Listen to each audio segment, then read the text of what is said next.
Hello. तो अब देखो अपन विद्युत फ्लक्स की बात करेंगे। तो उससे पहले मैं तुम्हें बताता हूँ। देखो, एक आवेश होता है, उससे क्या निकलती है? विद्युत क्षेत्र रेखाएं निकलती हैं। अपन को पता है विद्युत क्षेत्र रेखाएं ऐसे निकलती है समानांतर, है ना। वो एक दूसरे को नहीं काटती है ना। अपन ने इसमें ये पॉजिटिव चार्ज होता है, ये नेगेटिव साइड होती है इसकी, ये हाई पोटेंशियल होता है इसका, ये लो पोटेंशियल होता है ना। देखो, अब मैं तुम्हें कुछ बातें बताता हूँ। एक विद्युत फ्लक्स की बात कर रहे हैं अपन, किसकी? विद्युत फ्लक्स, जिसको अपन फाई से लिखते हैं, है ना। और इसका फॉर्मूला होता है ई ए कॉस थीटा। क्या होता है? ई ए कॉस थीटा। इसे अपन एफ से भी कह सकते हैं, फाई बराबर ई डॉट ए। ये एरिया वेक्टर है, ये विद्युत क्षेत्र वाला वेक्टर है। डॉट प्रोडक्ट है, तो ये एक अदिश राशि है। कैसी है? अदिश राशि है। अदिश राशि है मतलब इसका परिमाण है, पर इसकी दिशा नहीं है। क्या है? दिशा नहीं है। अदिश राशियों की दिशा नहीं होती, कार्य की दिशा नहीं होती। कार्य का होता है एफ डॉट डी एस होता है ना, डी एस या डी आर। कार्य वर्क, अरे वर्क होता है। ये तो फॉर्मूला बता रहा था ना, एफ बराबर minus D you by D R. ये क्या था? वर्क अगर सिर्फ किसके कारण हो, स्थितिज ऊर्जा का वर्क हो, तो इसको लिख देंगे अपन डी यू। और स्थितिज ऊर्जा का वर्क क्या होता है? नेगेटिव होता है, तो एफ डॉट डी आर। तो एफ बराबर minus D you by D R ऐसे आता है। जब कार्य सिर्फ स्थितिज ऊर्जा का हो, मतलब संरक्षी बल हो, संरक्षी बल हो, तब तब लगाना होता है ये अपन को, है ना। तो इसकी विद्युत फ्लक्स की कोई दिशा नहीं होती, ये अपन को पता है। तो इसकी यूनिट क्या होगी? यूनिट क्या होगी? विद्युत क्षेत्र। विद्युत क्षेत्र की यूनिट क्या होती है भाई? विद्युत क्षेत्र की यूनिट क्या होती है भाई? विद्युत क्षेत्र किसके कारण आता है? विद्युत बल के कारण आता है। किसके कारण आता है भाई? विद्युत बल के कारण आता है। तो न्यूटन पर कूलम्ब विद्युत क्षेत्र होता है क्या? ई बराबर क्या होता है? के क्यू बाई आर। के क्यू देखो, विद्युत क्षेत्र ई बराबर क्या होता है? एफ बाई क्यू विद्युत बल, F electrostatics by Q, F के क्यू, और क्यू बाई आर स्क्वायर बटे क्यू। क्यू से क्यू कट जाएगा तो क्या आएगा? के क्यू बाई आर स्क्वायर। ये विद्युत क्षेत्र होता है नहीं, एफ बटे क्यू ई। एफ का बल का मात्रक क्या होता है? न्यूटन। और आवेश का मात्रक कूलम्ब। और ए का मात्रक मीटर स्क्वायर। क्या होता है? मीटर स्क्वायर भी लिख सकते हैं। इसकी न्यूटन की विभव क्या होती है? m1 l1 t-2। कूलम्ब की विभव होती है e1 t1। और मीटर स्क्वायर की विभव होती है l⁻²। तो देखो, m1 l⁻3 t की पावर ये 1 है, ऊपर -2 है, ये हो जाएगा तो -3। और ए की पावर -1 ये हो जाएगी इसकी विभव। क्या ये सारी बातें तो अपन ने कर ली, पर विद्युत फ्लक्स को होता क्या है ये तो समझे। तो देखो, विद्युत फ्लक्स क्या होता है, तो विद्युत फ्लक्स समझते हैं। देखो, अपन को पता है विद्युत क्षेत्र रेखाएं होती हैं, बिल्कुल। ये विद्युत क्षेत्र रेखाएं जा रही है, एक दूसरे को अपन को पता है कभी नहीं काटती। मैंने ये एक क्या लिया, यहाँ पर एक बाल्टी लगा दी इसके आगे, विद्युत क्षेत्र के आगे। ये बाल्टी का मुंह है, ये लगा दिया। तो अब मुझे इस एरिया का, ये बाल्टी है, ये भाई बाल्टी है ऐसी, है ना। ये बाल्टी है भाई, ये इस तो बाल्टी में अंदर विद्युत क्षेत्र रेखाएं प्रवेश कर रही है ना। विद्युत क्षेत्र रेखाएं प्रवेश कर रही है। तो अब मुझे यहाँ का फ्लक्स निकालना है। विद्युत फ्लक्स क्या निकालना है? फ्लक्स। तो इस चीज का फ्लक्स क्या होगा? इनकी जो विद्युत क्षेत्र रेखा है ना, ये रेखाएं, इनकी संख्या को कैलकुलेट कर लो। क्या कर लो? यानी किसी भी क्षेत्रफल से गुजरने वाली विद्युत क्षेत्र रेखाओं की संख्या, इनकी जो विद्युत क्षेत्र रेखा है इनकी संख्या को क्या कहते हैं? विद्युत फ्लक्स कहते हैं। यानी एक विद्युत क्षेत्र अगर इससे इससे होके जितना विद्युत क्षेत्र जा रहा है वो उसका फ्लक्स होता है। यानी विद्युत क्षेत्र जा रहा है किससे होके? एरिया से होके। जितना बड़ा एरिया उतना ज्यादा विद्युत फ्लक्स। देखो, एरिया कांस्टेंट कर दो और विद्युत क्षेत्र रेखाओं की संख्या को गुना कर दो तो फ्लक्स बढ़ेगा। अगर विद्युत क्षेत्र रेखाओं की संख्या नियत कर दो, एरिया बढ़ा दो, तो फ्लक्स बढ़ेगा। ठीक है, क्या होगा? फ्लक्स। अब देखो, फ्लक्स की ये तो मात्रक, ये तो वे मात्रक है जो अपन इनसे निकालते हैं। इसका फ्लक्स का सही मात्रक क्या होता है ऐसा यूनिट में, तो वो होता है वेबर। क्या होता है? वेबर। और सी जी एस यूनिट में क्या होता है? मैक्सवेल। मैक्सवेल। ये किसमें? साइंटिस्ट के आधार पर है। Maxwell scientist. मैक्सवेल की 3 समीकरणें पढ़नी होती है अपन को। क्या 3 समीकरणें अपन पढ़ेंगे आगे चुंबकीय क्षेत्र में।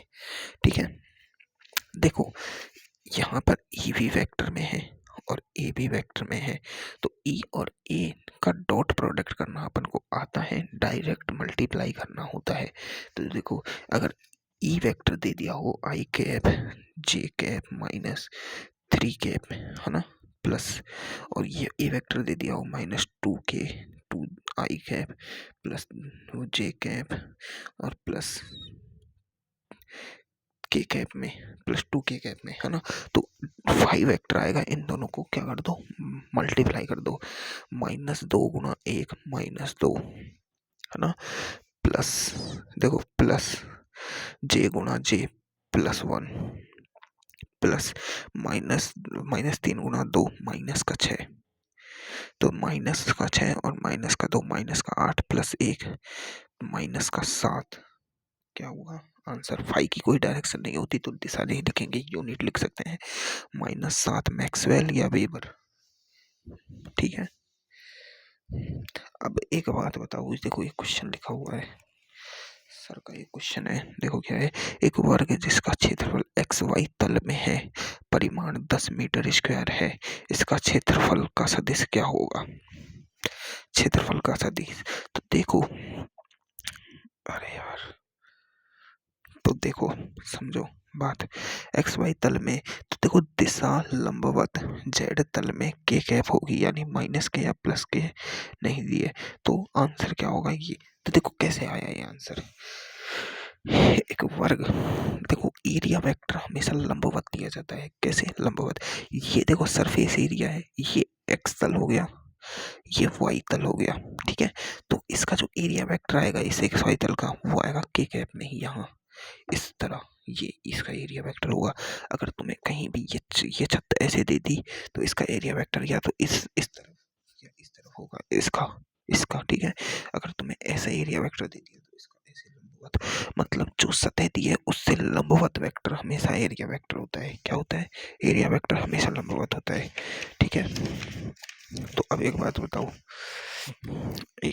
बताओ, अब देखो, ये विद्युत क्षेत्र रेखाएं जा रही है, सीधी जा रही है बिल्कुल, है ना। अब मैंने एक एक प्लेट को ऐसे रख दिया, बिल्कुल इन विद्युत क्षेत्र रेखाओं से ये जो थीटा एंगल बन रहा है इस प्लेट का, वो बन रहा है 37 डिग्री का। तो एरिया वेक्टर इसका कहाँ जाएगा? इसका तो लंबवत होगा 37 डिग्री पर। तो ई और ए के बीच का जो कोण है cos थीटा, वो कितना हो जाएगा? 37 डिग्री हो जाएगा। क्या हो जाएगा भाई? 37 डिग्री। क्या हो जाएगा?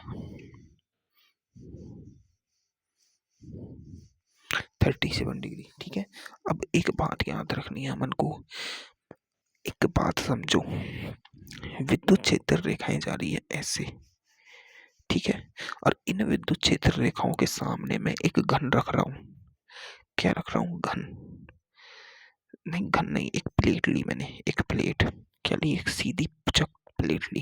ठीक है, अब देखो ये क्या है? ये एक प्लेट है। ठीक है, विद्युत क्षेत्र रेखाएं ऐसे जा रही है भाई। ठीक है, ये विद्युत क्षेत्र रेखाओं की डायरेक्शन है, ये नेगेटिव डायरेक्शन है, ये पॉजिटिव है, मतलब तीर इधर है। अब देखो एरिया वेक्टर कैसे काम करता है, देखो इसका एरिया वेक्टर का होगा लंबवत इधर।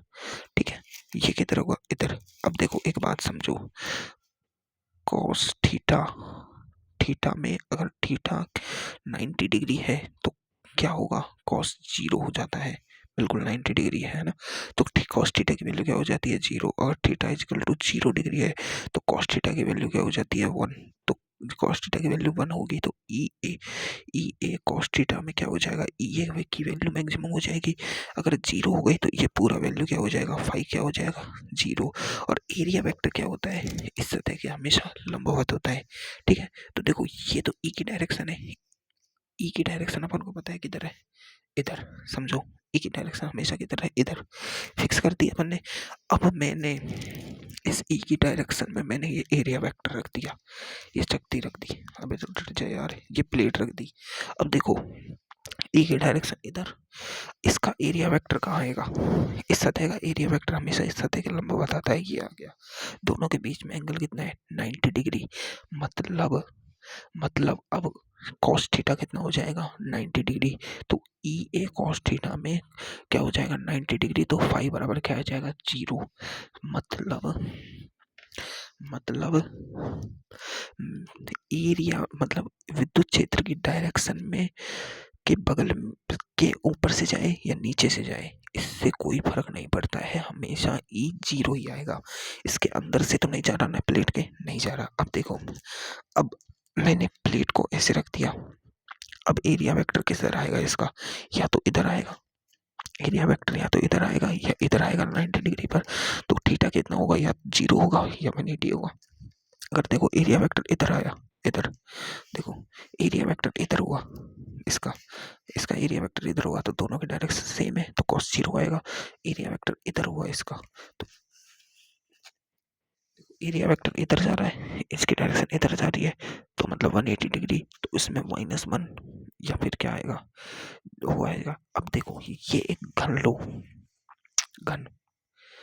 अब देखो, इस सतह का एरिया वेक्टर लंबवत इधर, इस सतह का इधर, इसका इधर, इसका इधर, है ना, इसका इधर। ठीक है, सबका लंबवत है, अपन को पता है। सारी सतहों का एरिया वेक्टर क्या है, लंबवत। अब मैंने विद्युत क्षेत्र को ऐसे पार करा रहा हूँ। ठीक है, अब देखो किस किस सतह के लिए 90 डिग्री हो रही है, किस किस सतह के लिए, मतलब ये देखो, समझो, ये विद्युत क्षेत्र ऐसे है ना, और ये मैंने इसमें एक घन रख दिया, और इसके बीच में से विद्युत क्षेत्र जा रहा है ऐसे। ठीक है, तो अब देखो लंबवत किस किस के लिए है। एक तो ये वाली सतह है, इसका एरिया वेक्टर इधर, इसका एरिया वेक्टर इधर, इस सतह का एरिया वेक्टर ऊपर, इस सतह का नीचे वाली का इधर, इस सतह का बाहर की तरफ, इस सतह का बाहर की तरफ। तो देखो, अब मैं एक एक सतह का एरिया वेक्टर कर रहा हूँ कैलकुलेट। ठीक है, एक एक सतह का, इसको समझ लो। देखो, एक जब घन में होके विद्युत क्षेत्र ऐसे जा रहा है, ऐसे इधर जा रहा है, तो देखो इसका एरिया वेक्टर कितना आया, इधर। विद्युत क्षेत्र इधर, दोनों के बीच में 90 डिग्री क्या आया, 90 डिग्री। मतलब इस सतह के लिए फ्लक्स क्या होगा, 0। इस सतह के लिए ऐसे ही देखो, इस सतह के लिए क्या है एरिया वेक्टर, अरे इसको इधर लाओ। विद्युत क्षेत्र की डायरेक्शन इधर है, समझने की बात है। विद्युत क्षेत्र ऐसे जा रहा है, ऐसे। ठीक है, विद्युत क्षेत्र की डायरेक्शन कैसे, ऐसे। अब देखो, इस सतह के लिए, ऊपर वाली सतह के लिए क्या है, 90 डिग्री का आ गया एंगल। तो ऊपर वाली सतह के लिए फ्लक्स क्या हो गया, 0। इस सतह के लिए देखो, इसका एरिया वेक्टर बाहर की तरफ, दोनों के बीच में कितना एंगल है, ये विद्युत क्षेत्र है, इसका ये है, दोनों के बीच में एंगल कितना है, 90 डिग्री का। इस सतह के लिए फ्लक्स 0, है ना। इस सतह के लिए एक नीचे वाली सतह होगा, उसका एरिया वेक्टर ऐसे होगा उल्टा अंदर की तरफ, तब भी 90 डिग्री। मतलब इस सतह, इस सतह, इस सतह, एक सतह, दो सतह, 3 सतह और एक नीचे वाली, इन 4 सतहों के लिए तो फ्लक्स क्या है, 0। क्यों, क्योंकि सबके लिए एरिया वेक्टर 90 डिग्री आ रहा है।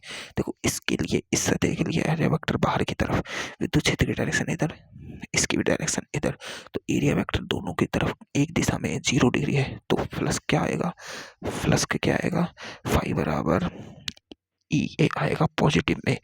इस सतह के लिए जिसमें होके प्रवेश कर रहा है, उसके लिए देखो एरिया वेक्टर ऐसे लंबवत आएगा, ऐसे ऐसे बाहर की तरफ। तो इसके लिए फाई बराबर क्या आएगा, cos 180 हो जाएगा।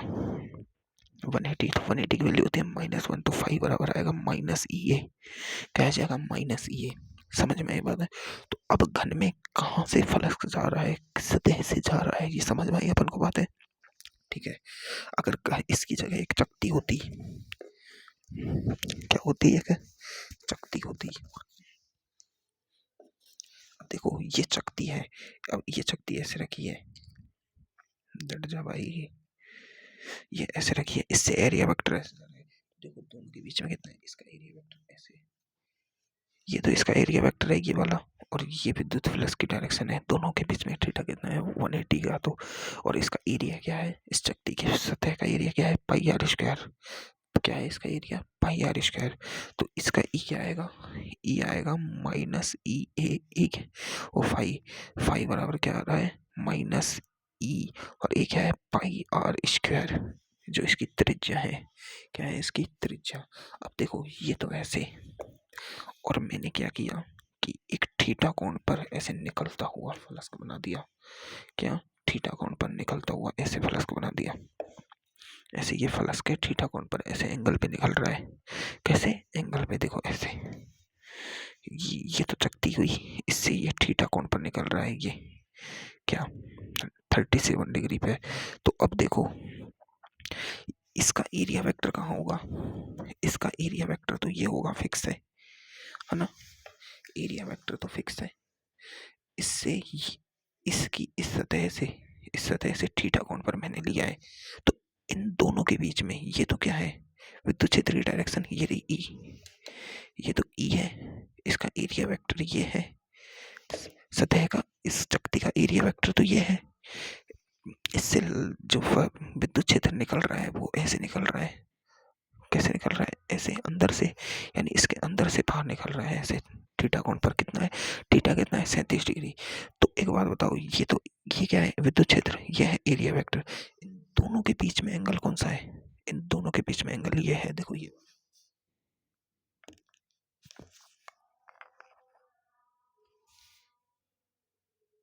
यहाँ से यहाँ तक का इन दोनों के बीच में एंगल है। तो ये एंगल कितना बचा भाई, है, एंगल कितना बचा भाई, एंगल कितना बचा।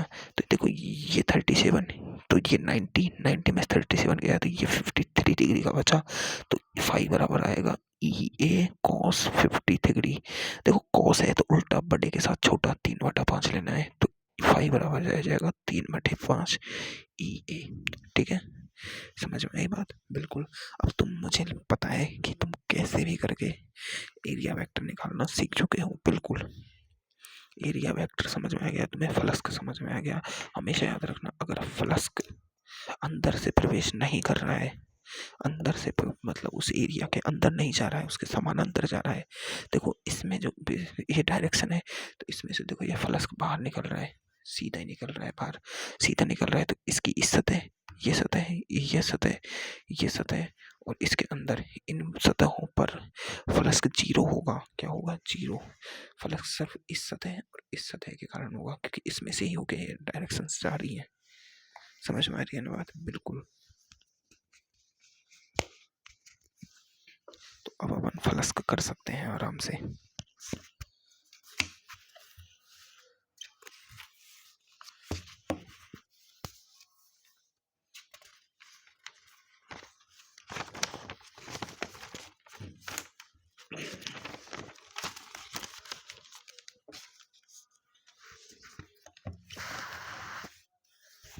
देखो अपन को हमेशा पता होता है कि किसी भी चीज की अगर ऐसे बनाते हैं तो ये डायरेक्शन होती है तल के अंदर, और ये होती है तीर की नोक, तीर की नोक बाहर आती हुई दिखती है, तो ये तल के बाहर।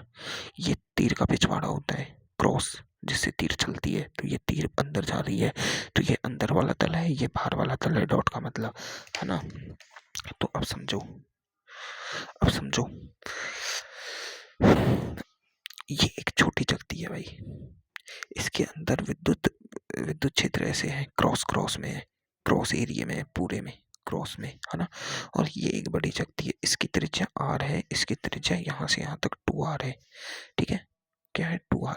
तो अब इस बड़ी चकती के लिए मुझे फ्लक्स लिखना है, फ्लक्स बड़ी चकती का।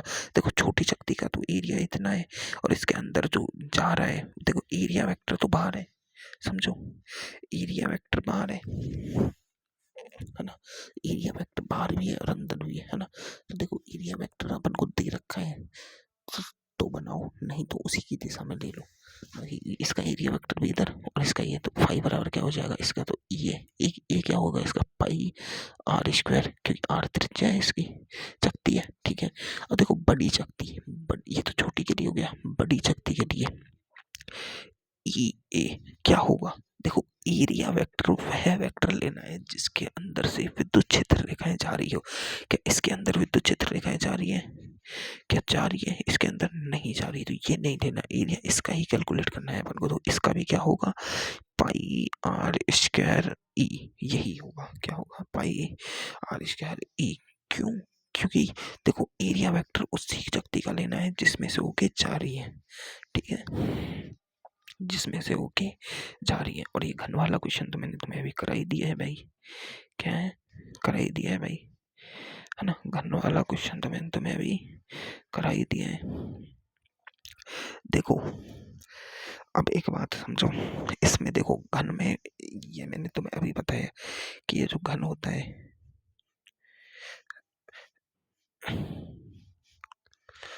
घन, ये घन है, घन में की भुजा क्या है? ए है ना। तो देखो इसके अंदर से ये फ्लक्स जा रहा है, तो ये सिर्फ इस सतह के कारण और इस सतह के कारण होगा।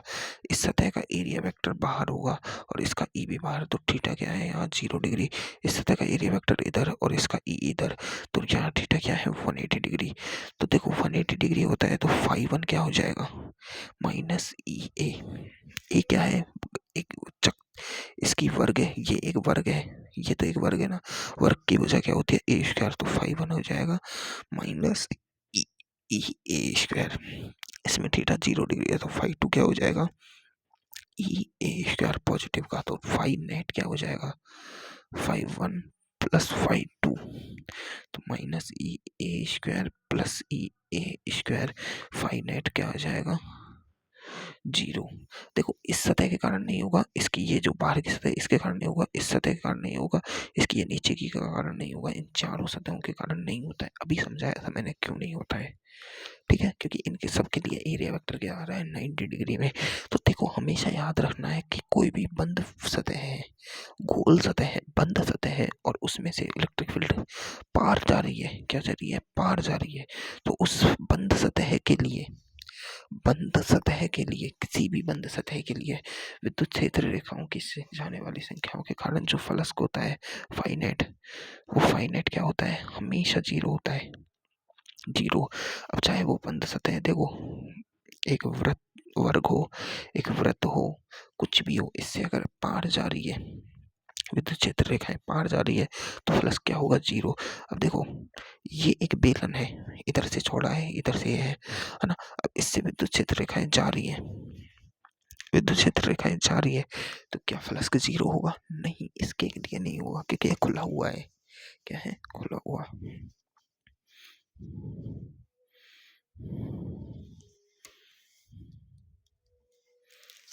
देखो हमेशा याद रखना, वो इसके कारण भी क्या होगा? फाइनाइट 0 होगा, सॉरी। हमेशा याद रखना कि अगर कोई एक वस्तु है, उसमें से आने वाली, यानी ये आ रही है विद्युत क्षेत्र रेखाएं, और जाने वाली विद्युत क्षेत्र, यानी जितना फ्लक्स आए और उतना ही निकल जाए, जितना फ्लक्स आए उतना फ्लक्स निकल जाए, मतलब इसमें से जितना आया सारा निकल गया, तो उसके लिए फाइनाइट क्या होगा? 0। चाहे वो कोई भी वस्तु हो, चाहे वो असमान विद्युत क्षेत्र हो, चाहे समान विद्युत क्षेत्र हो। देखो एक ये एक वो है गोला, और इसमें से क्यू आवेश है ये, है ना। क्या है? क्यू आवेश। इससे विद्युत क्षेत्र रेखाएं ऐसे निकल रही है। देखो इससे इधर तो संगनित है, इधर दूर दूर है, पर देखो जितनी आ रही है उतनी ही जा रही है, तो फाइनेट क्या होगा इसके कारण? 0। फाइनेट क्या होगा? 0। बंद सतह बाहर उपस्थित आवेश के कारण विद्युत क्षेत्र हमेशा 0 होता है। यानी कोई भी बंद सतह है और उससे बाहर बाहर आवेश रखा हो या बाहर से विद्युत क्षेत्र आ रहा हो, तो उसके कारण फाइनेट हमेशा क्या होगा? फ्लक्स 0 होगा। ये कॉन्सेप्ट है एक। देखो बाहर से विद्युत क्षेत्र कितना भी जाए, वो उतना ही बाहर निकल जाता है। क्या निकल जाता है? उतना ही बाहर निकल जाता है। इस कारण विद्युत क्षेत्र 0 होता है। तो देखो आवेश के कारण बंद सतह का फ्लक्स क्या होता है? अगर देखो समझो, ये कोई बंद सतह है, एक्स वाई जेड जितनी भी है, अगर बाहर आवेश रखा है तो इससे जितनी जाएंगी उतनी निकल जाएगी, तो फाई नेट क्या हो जाएगा? बाहर के आवेश के कारण तो 0। लेकिन एक बंद सतह के अंदर क्यू नॉट आवेश रख दिया तो उसके कारण तो इलेक्ट्रिक फील्ड डायरेक्ट सिर्फ निकलेंगी निकलेंगी, अंदर तो घुस ही नहीं रहा, अंदर तो घुस नहीं रहा, तो क्यू नॉट अंदर के कारण क्या होगा? फाई होगा। क्या होगा? होगा। यही गाउस का नियम है। क्या है?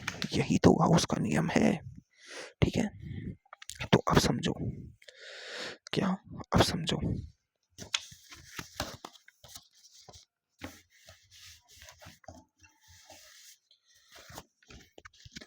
क्वेश्चन है क्यू आवेश के कारण बंद सतह से संबंधित फ्लक्स।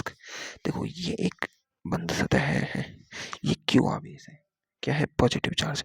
हम जानते हैं पॉजिटिव चार्ज से अनंत रेखाएं निकलती हैं, पर अपन ने 4 रेखाएं ले ली। यहाँ पर एक छोटा डी ए एरिया वेक्टर ले लिया, यहाँ एक डी ए एरिया वेक्टर ले लिया, यहाँ डी ए एरिया वेक्टर ले लिया, एक डी ए एरिया वेक्टर ले लिया, यानी इसका एरिया वेक्टर भी इधर है ना।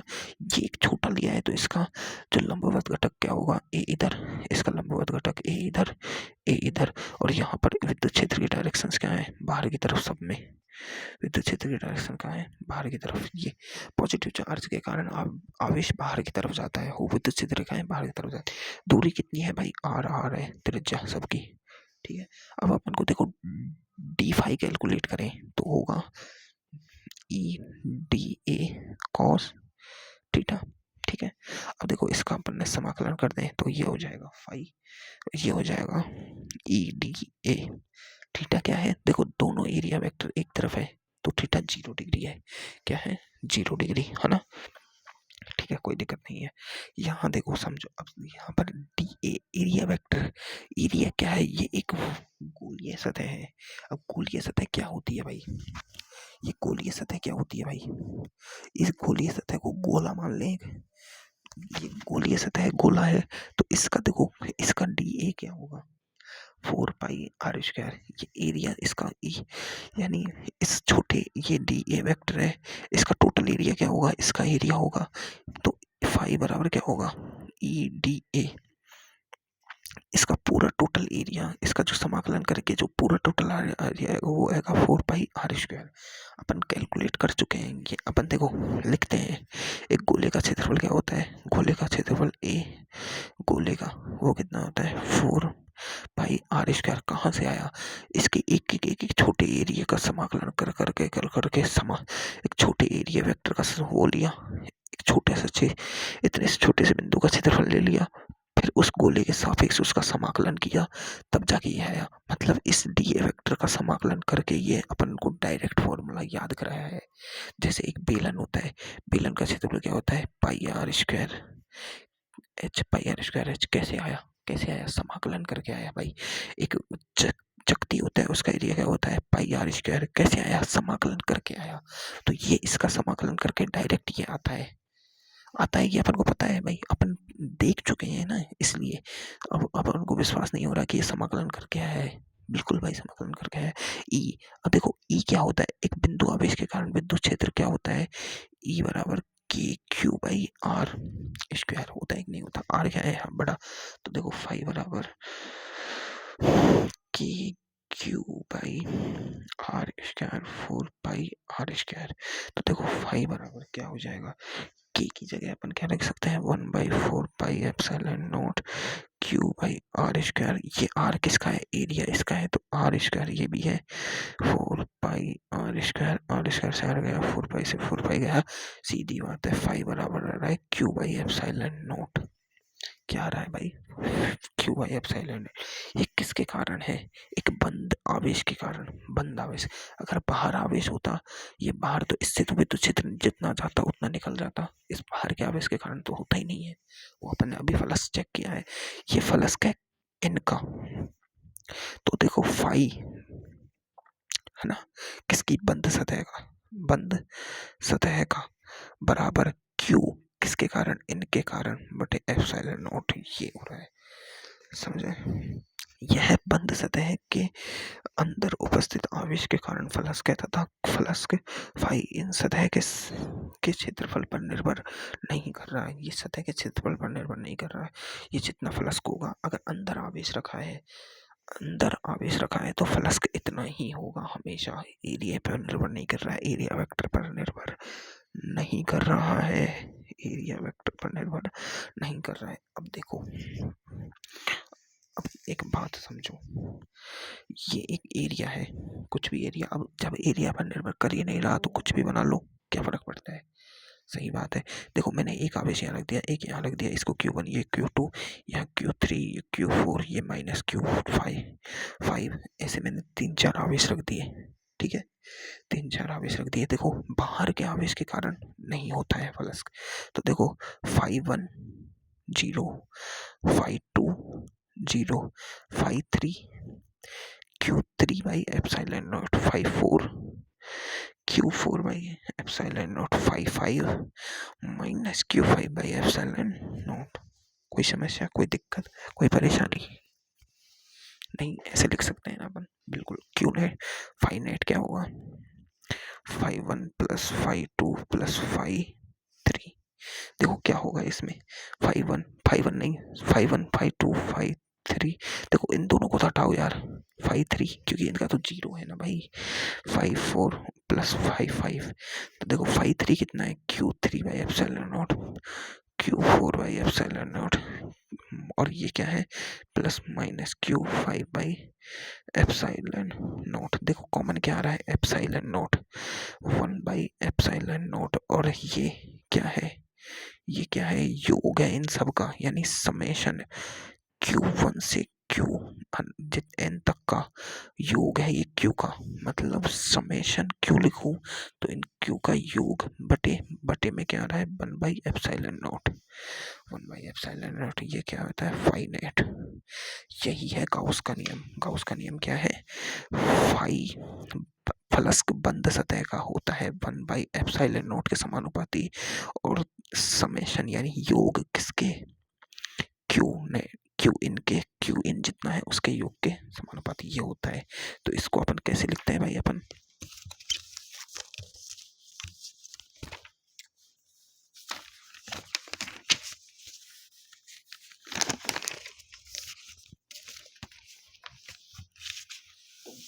तो इसको कैसे लिखेंगे अपन? गाउस भाई साहब ने बताया है कि फाई बंद सतह का होता है summation Q in by epsilon not के बराबर।